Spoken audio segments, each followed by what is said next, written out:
மகளிர் உரிமை தொகை திட்ட விரிவாக்கம் என்பது டிசம்பர் 12இல் தொடங்கப்பட இருப்பதாக தகவல் ஒன்று வெளியாகியிருக்கிறது. மேலும் விவரங்களை எமது செய்தியாளர் பாஸ்கர் வழங்கிட கேட்கலாம். பாஸ்கர், முழு விவரங்கள் என பதிவு பண்ணுங்க. 2023ஆம் ஆண்டு செப்டம்பர் 15ஆம் தேதி முதல் கலைஞர் மகளிர் உரிமை தொகை திட்டம் தொடங்கப்பட்டது. இந்த திட்டத்தின் மூலமாக ஒவ்வொரு மாதமும் 15ஆம் தேதி பயனாளர்களுக்கு வங்கி கணக்கில் நேரடியாக மாதம் 1000 ரூபாய் வரவு வைக்கப்படுகிறது. இருப்பினும் தகுதி இருந்தும் பல பெண்கள் விண்ணப்பங்கள் நிராகரிக்கப்படுவதாக பார்வையிட நிலையில் விடுபட்டவர்கள் மற்றும் தகுதி வாய்ந்த புதிய பயனாளர்களை கண்டறிந்து வழங்கப்படுவதற்கு உண்டான வாய்ப்புகளுக்காக சில தளவுகளும் கொடுக்கப்பட்டது.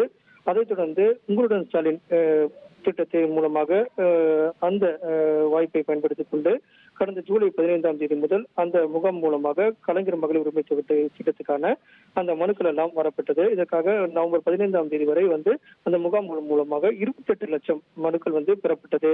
அந்த மனுக்கள் மீதான தீவிரமான ஆய்வு என்பது மேற்கொள்ளப்பட்டிருக்கிறது. இந்த பணிகள் எல்லாம் நவம்பர் மாதத்தோடு முடிவடைந்திருக்கிறது. இந்த நிலையில டிசம்பர் மாதம் 12ஆம் தேதி நேரு உள்விளையாட்டு அரங்கில் தமிழக முதலமைச்சர் இந்த திட்டத்துக்கான விரிவாக்கத்தை தொடங்கி வைக்க உள்ளார். இதன் மூலமாக அந்த விண்ணப்பித்த 28 லட்சம் பேர்ல அதிகம் பேருக்கு இந்த மகளிர் உரிமை தொகை கிடைக்கப்படும் என்பது உதயநிதி ஸ்டாலின் துணை முதலமைச்சர் ஏற்கனவே தெரிவித்திருக்கிறார். அந்த வகையில மகளிர் உரிமை தொகை திட்டத்துக்கான விரிவாக்கம் என்பது அடுத்த கட்டமாக வருகிற 12ஆம் தேதி விண்ணப்பித்தவர்களுக்கு, விடுபட்டவர்களுக்கு, தகுதி வாய்ந்தவர்களுக்கு அந்த திட்டம் என்பது தொடங்கி விரிவாக்கம் செய்யப்பட உள்ளது. இதன் மூலமாக 28 லட்சம் பேர்ல கூடுதலாக பயனாளிகள் பெறப்படுவார்கள். கடந்த 27 மாதங்களாக 1,14 லட்சம் மகளிர்களுக்கு இந்த மகளிர் உரிமை தொகை வங்கி கணக்கில் வரவு வைக்கப்படுகிறது.